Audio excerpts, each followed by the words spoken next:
اللهم لك الحمد لا حمد إلا دون نعمائك، ولك الشكر لا شكر إلا يقصر عن آلائك، إلا من يقصر عن آلائك. لك المن والإفضال والملك ربنا، فلا شيء أعلى منك وأمجد. مليك على عرش السماء، مهيمن لعزته تعن الوجوہ وتسجد. اے اللہ، تیرے ہی لیے حمد ہے، کوئی حمد نہیں ہے مگر وہ تیرے انعامات سے کم ہے. یعنی ہم جتنی بھی تیری حمد کریں تیری نعمتوں کے مقابلے میں وہ بہت تھوڑی ہے. اور تیرے ہی لیے ہر قسم کا شکر ہے، کوئی شکر نہیں مگر وہ تیرے احسانات اور انعامات سے کم ہے. اے ہمارے رب، تیرے لیے ہی احسانات، مہربانیاں اور تیرے ہی لیے ہر طرح کی ملکیت ہے. بس تجھ سے بلند اور تجھ سے زیادہ بزرگی والی کوئی چیز نہیں ہے. تو آسمان کے عرش پر بادشاہ ہے، تو غالب ہے. تیری عزت و غلبے کی وجہ سے چہرے عاجزی اور سجدہ کرتے ہیں.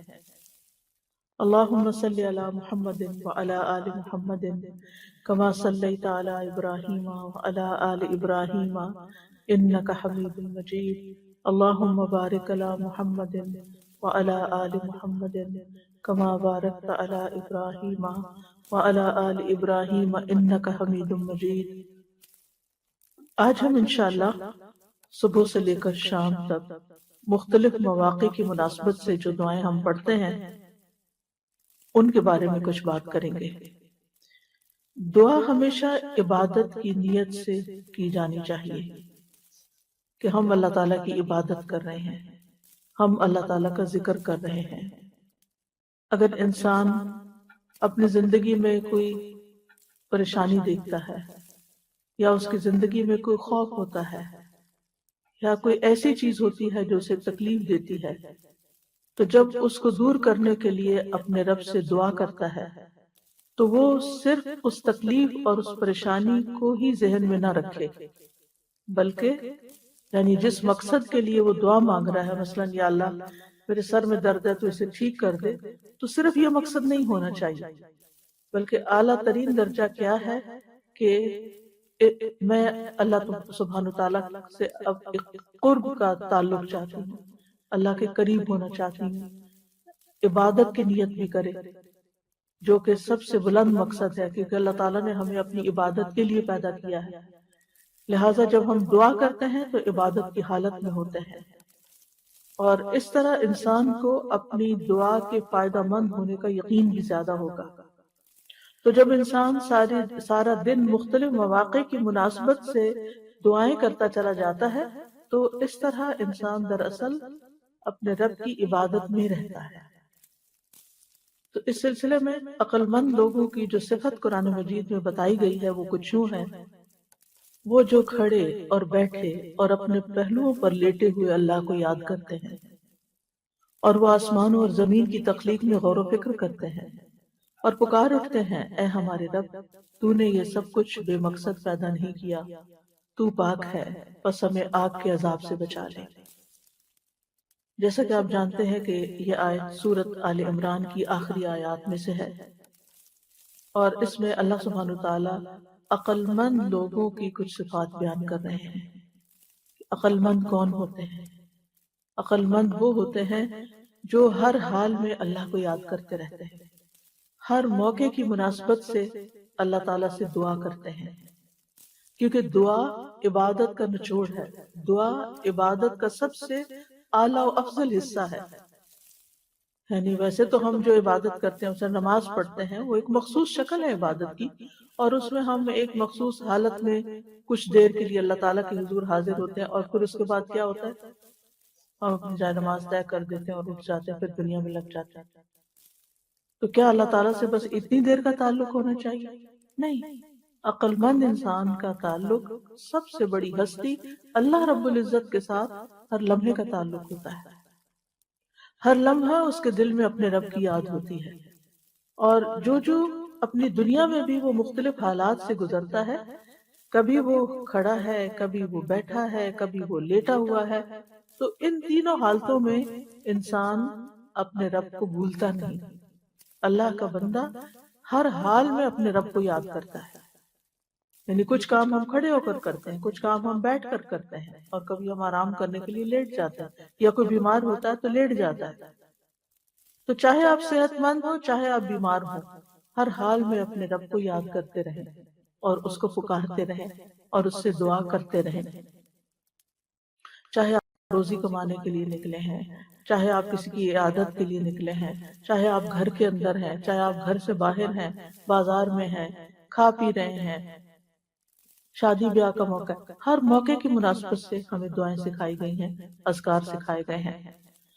اور عقل والوں کی دوسری صفت اس آیت میں یہ بیان ہوئی ہے کہ وہ ذکر کے ساتھ ساتھ اللہ سبحانہ وتعالیٰ کی تخلیق پر بھی غور کرتے ہیں.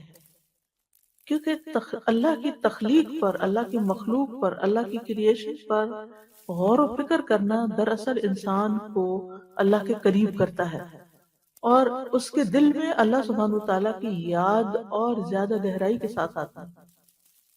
یعنی ایک تو ہے کہ ہم رٹی رٹائی دعائیں پڑھ لیں، صحیح پروننسیشن کے ساتھ ان کو یاد کر لیں، اور پھر جب کوئی موقع آئے تو ٹھک سے بس وہ دعا پڑھی اور بات ختم، اور دل میں ہمارے اللہ کی یاد ہی نہ ہو.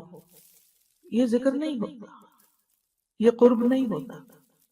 قرب یہ ہوتا ہے کہ انسان کی روح بھی سرشار، یعنی جس طرح انسان اپنی زبان، اپنے کان، اپنے عقل استعمال کرتا ہے، اپنی آنکھیں استعمال کرتا ہے کوئی چیز پڑھنے میں، سننے میں، سمجھنے میں، اسی طرح اس کا دل بھی ساتھ شامل. اور دل ساتھ شامل نہیں ہو سکتا جب تک آپ کے دل میں اللہ کی بڑائی نہیں آتی، اور اللہ کی بڑائی آتی نہیں جب تک آپ اللہ تعالیٰ کی کائنات میں غور و فکر نہیں کرتے.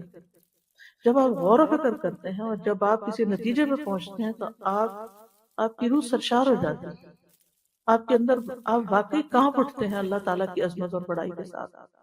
تو وہ بھی بے حد ضروری ہے، کیونکہ اس حالت میں دراصل انسان پھر حق کے آگے جھک جاتا ہے، اور انسان کی زبان سے بھی اچھی بات نکلتی ہے. اور پھر وہ صرف اوپر اوپر کی لپ سروس نہیں ہوتی، اللہ تعالیٰ بہت بڑے ہیں اور ہم اللہ کا شکر ادا کرتے ہیں، اس طرح کی باتیں ہم روٹین میں بہت کہتے رہتے ہیں، لیکن ان کے ساتھ، ان باتوں کے ساتھ ہمارے دل کی حالت کیا ہوتی ہے اس پر ہم کبھی توجہ نہیں کرتے.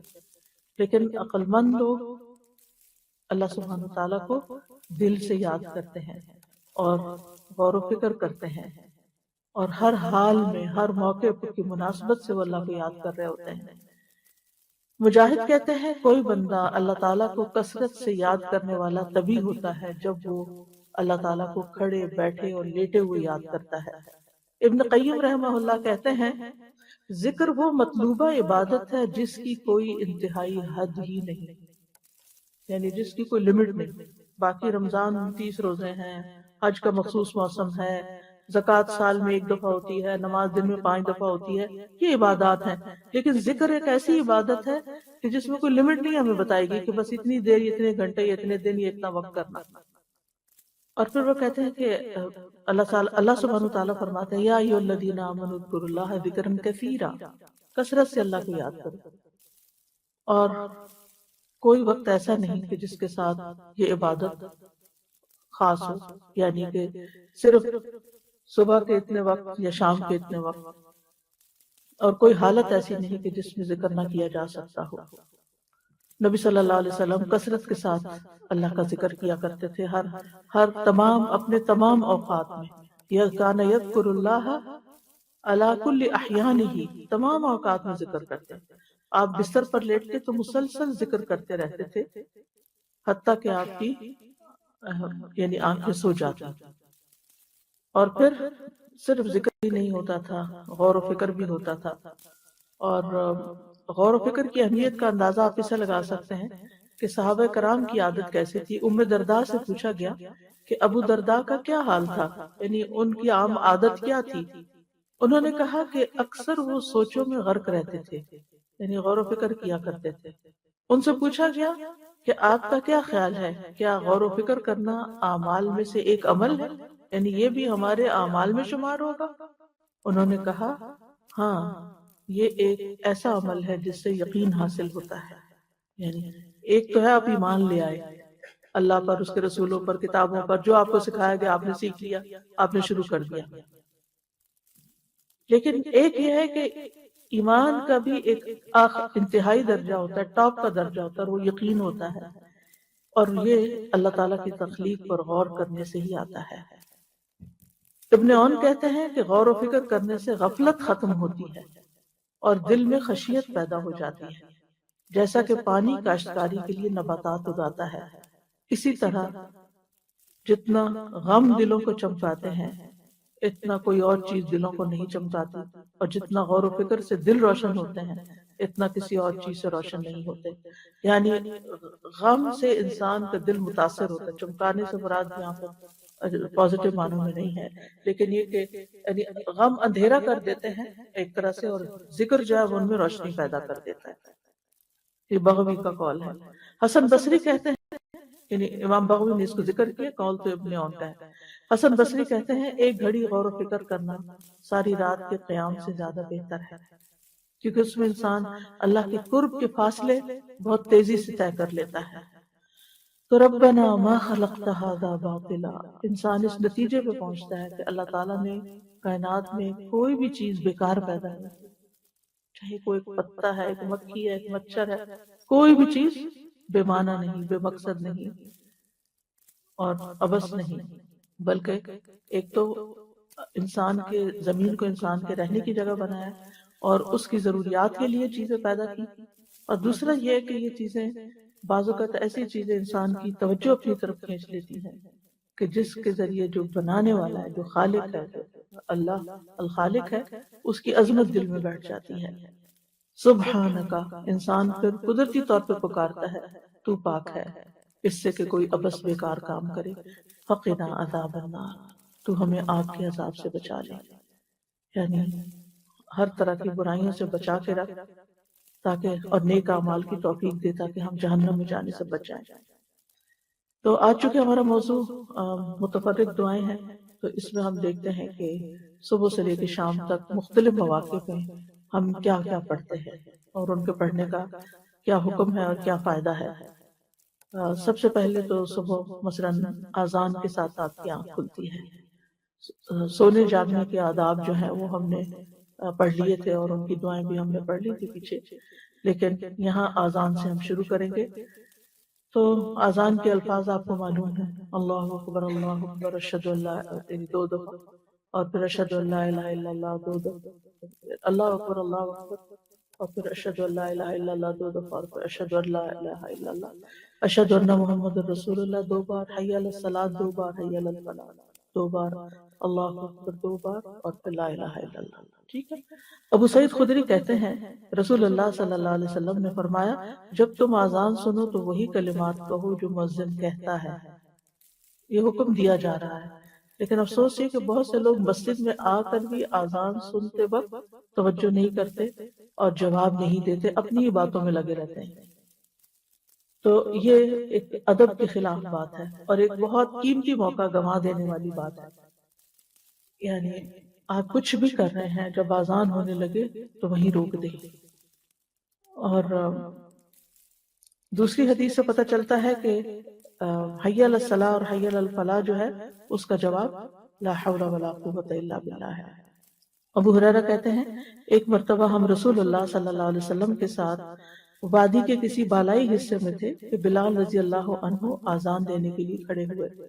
جب وہ اذان دے کر خاموش ہوئے تو رسول اللہ صلی اللہ علیہ وسلم نے فرمایا جو شخص بلال کے کہے ہوئے کلمات کی طرح دل کے یقین کے ساتھ یہ کلمات کہے، یعنی اس کے پیچھے پیچھے دہرائے، وہ جنت میں داخل ہوگا۔ کل ہم نے جنت کی تفصیلات پڑھی تھی اور وہ اعمال بھی پڑھے تھے جو جنت میں لے جانے والے ہیں، تو ان میں ایک عمل یہ بھی شامل کر لیجئے کہ آپ جب اذان سنیں تو دل کے یقین کے ساتھ ان کلمات کو دہرائیں۔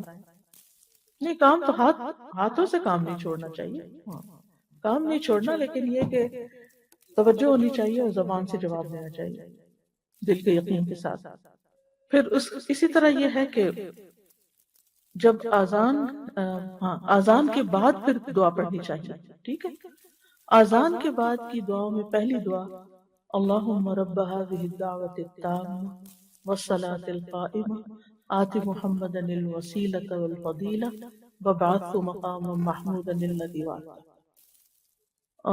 یہ جو ورزقنا شفاعت وغیرہ کی بات ہے نا، یہ ایڈیشن ہے، یہ نہیں پڑھنی چاہیے، بس اصل دعا اتنی ہی ہے اور اتنی ہی کافی ہے۔ اے اس مکمل پکار کے مالک اور قائم ہونے والی نماز کے رب، تو محمد صلی اللہ علیہ وسلم کو مقام وسیلہ عطا فرما اور خاص فضیلت دے اور انہیں مقام محمود پر فائز فرما جس کا تو نے ان سے وعدہ کر رکھا ہے۔ اذان کے بعد جو شخص یہ دعا پڑھے گا اسے نبی صلی اللہ علیہ وسلم کی شفاعت نصیب ہوگی۔ یہ صحیح بخاری کی روایت میں ہمیں معلوم ہوتا ہے۔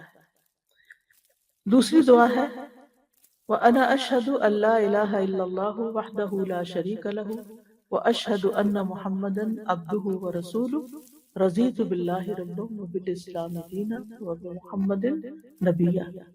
اور میں بھی گواہی دیتا ہوں، جب مؤذن گواہی دے چکے اشہد ان لا الہ الا اللہ اشہد ان محمد رسول اللہ، تو اذان کے بعد باقی بھی جواب دینے کے بعد پھر یہ چاہے آپ اشہد سے شروع کر لیں، لیکن نبی صلی اللہ علیہ وسلم وَأَنَا أَشْهَدُ بھی کہا تھا، اور میں بھی گواہی دیتا ہوں کہ اکیلے اللہ کے سوا کوئی معبود برحق نہیں، اس کا کوئی شریک نہیں، اور میں گواہی دیتا ہوں کہ محمد صلی اللہ علیہ وسلم اس کے بندے اور اس کے رسول ہیں۔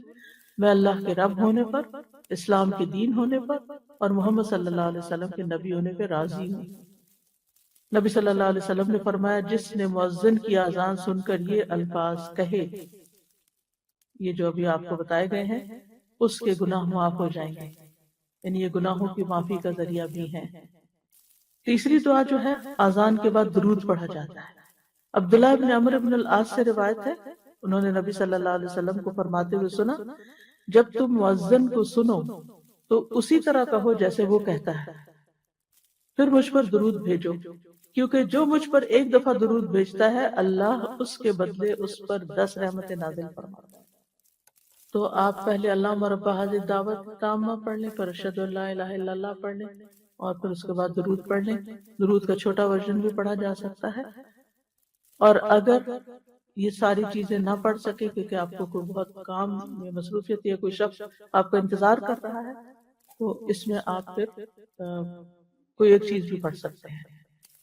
لیکن اگر تینوں چیزیں پڑھنے کی عادت ہو جائے اور موقع بھی ہو تو اس میں کوئی مشکل نہیں، فائدہ ہی فائدہ ہے۔ اب دروشی پڑھا تو 10 رحمتیں آ گئی، اگلی اذان تک آپ کے بہت سے کام آسان ہو جائیں گے انشاءاللہ۔ اللہ کی رحمت آ جائے تو ہر چیز آسان ہو جاتی ہے۔ رحمت ہی تو چاہیے ہر معاملے میں اس کی۔ اور ایک بات کا یقین رکھے کہ اذان کے بعد دعا قبول ہوتی ہے۔ سنن نبی داؤد کی روایت ہے، عبداللہ ابن عمرو رضی اللہ عنہ سے ایک شخص نے کہا، اے اللہ کے رسول صلی اللہ علیہ وسلم، مؤذن ہم سے فضیلت لے جائیں گے۔ تو رسول اللہ صلی اللہ علیہ وسلم نے فرمایا تم بھی ویسے ہی کہا کرو جیسے وہ کہتے ہیں، یعنی مؤذن تو اذان دے کے فضیلت حاصل کرا تو تم بھی کہہ لو، اور جب تم اس سے فارغ ہو جاؤ تو سوال کرو یعنی اللہ سے، اور دعا مانگو، دیے جاؤ گے۔ اسی طرح آپ صلی اللہ علیہ وسلم نے فرمایا الدعاء لا يرد بین الاذان والاقامہ، اذان اور اقامت کے درمیان دعا رد نہیں ہوتی۔ تو جتنی ہماری اہم دعائیں ہیں وہ ضرور مانگ لی جائے۔ آپ یہ بھی کر سکتے ہیں کہ صبح کے فجر کے بعد ایک چیز مانگ لیں، ظہر کے بعد دوسری۔ میں ایک اور دو اس لیے کہہ رہی ہوں کہ منیمم ٹارگٹ دے رہے ہیں، زیادہ تو پھر آپ جتنی دیر چاہے مانگتے رہیں جب تک اقامت نہیں ہوتی، یعنی نماز شروع نہیں ہو جاتی۔ یعنی آپ گھر میں ہوتی تو اقامت تو نہیں ہوگی، لیکن جب تک آپ نماز شروع نہیں کر دیتے اس وقت تک، مثلا کچن میں بھی آپ کام کر رہے ہیں تو چلتے پھرتے اپنی دعائیں ساتھ ساتھ مانگتے رہیں۔ تو زندگی میں مختلف چیزیں ہوتی ہیں نا، جو کچھ چیزوں سے ہم نجات چاہتے ہیں اور کچھ چیزوں کا حصول چاہتے ہیں، تو اگر بانٹ لیں گے تو پھر کوئی چیز بھولے گی نہیں۔ ورنہ ربنا آتنا فی الدنیا حسنۃ وفی الآخرۃ حسنۃ وقنا عذاب النار کی دعا سب کچھ جمع کر لے گی۔ اذان سننے کے بعد پھر پہلا کام ہوتا ہے وضو کرنا، تو پھر وضو کی دعائیں بھی پڑھنی چاہیے۔ تو اذان کے بعد پھر وضو کیا جاتا ہے، تو وضو کی دعاؤں میں وضو کرنے سے پہلے بسم اللہ پڑھنا ضروری ہے، خالی بسم اللہ، یعنی پوری بسم اللہ الرحمن الرحیم کہنا ضروری نہیں ہے، بسم اللہ کہہ کے بھی آپ شروع کر سکتے ہیں۔ اور بس بعض علماء یہ کہتے ہیں کہ پڑھنا واجب ہے، لیکن اگر انسان بھول جائے تو پڑھنا ساقط ہو جاتا ہے، یا بیچ میں یا بعد میں وضو کرنے کے بعد نہیں پڑھی جائے گی۔ اب سوال یہ پیدا ہوتا ہے کہ اگر واجب ہے اور پڑھی نہیں تو پھر وضو کیا درست ہے؟ جی وضو درست ہے، ثواب سے محرومی ہے۔ جو بسم اللہ پڑھ کے ثواب ملنا تھا وضو کا، وہ رہ گیا آپ کا، جو آپ نے ایک سنت پوری کرنے سے حاصل کرنا تھا۔ تو محتاط بات یہی ہے کہ وضو سے پہلے بسم اللہ کہہ لیا جائے۔ اب اگلا سوال یہ ہوگا کہ ہم تو جہاں وضو کرتے ہیں وہاں ٹوائلٹ بھی ہوتا ہے، تو اس میں آپ دیکھیے کہ آپ دل میں کہہ لیں یا واش روم میں داخل ہونے سے پہلے کہہ لیں۔ اب اگر دیکھیں آپ چپکے سے دل میں کہہ لیتے ہیں تو اس سے کیا فرق پڑتا؟ منہ سے اونچی آواز سے نہ بول۔ پھر وضو کے بعد کی دعائیں، ان میں سے ایک دعا ہے اشہد ان لا الہ الا اللہ وان محمدا عبد اللہ ورسولہ، میں گواہی دیتا ہوں کہ اللہ کے سوا کوئی معبود نہیں اور محمد صلی اللہ علیہ وسلم اس کے بندے اور اس کے رسول ہیں، یعنی اللہ کے بندے اور رسول ہیں۔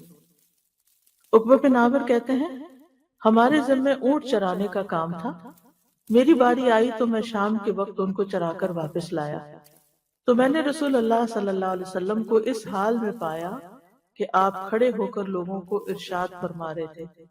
مجھے آپ کی یہ بات سننے کو ملی کہ جو بھی مسلمان وضو کرتا ہے اور وہ اچھی طرح وضو کرتا ہے، پھر کھڑے ہو کر اپنے دل اور چہرے کی توجہ کے ساتھ 2 رکعت نماز ادا کرتا ہے تو اس کے لیے جنت واجب ہے۔